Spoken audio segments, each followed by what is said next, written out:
নমস্কার বন্ধুরা, আপনাদের আবার একটা দারুণ স্বাদের রেসিপিতে স্বাগত। আজকের রেসিপি হচ্ছে ঝরঝরে বাসন্তী পোলাও। তার জন্য লাগছে কিছুটা গোবিন্দভোগ চাল আগে থেকে ভিজিয়ে 8 ঘন্টার মতো রেখে দিতে হবে। কিন্তু 8 ঘন্টা রাখা হয়ে গেলে ওই চালটাকে জল ঝরে রেখে দেবে। তারপর ওই জল ঝরানো চালটাকে আদা বাটা, পরিমাণ মতো লবণ, স্বাদ মতো চিনি, 1 চামচ ঘি, হলুদ গুঁড়ো দিয়ে ওটাকে ভালো মতো মেখে 10-15 মতো ঢাকা দিয়ে রেখে দিতে হবে। তারপর কড়াতে তেল, ঘি, তেজপাতা, গোটা গরম মশলা, কাজু কিশমিশটাকে ভালো মতো ভেজে নিতে হবে। ভাজা হয়ে গেলে ওই চালটাকে দিয়ে আবারও ভালো মতো নেড়ে নিতে হবে। এবার নাড়া হয়ে গেলে যখন কড়াতে একটু লেগে লেগে আসবে, ওই টাইমটাতে আপনাদের যতটা চাল নেবেন তার ডবল জল দিতে হবে।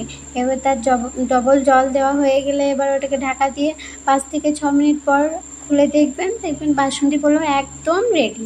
সিরিয়াসলি সত্যি কথা বলছি, একদম ঝরঝরে হবে।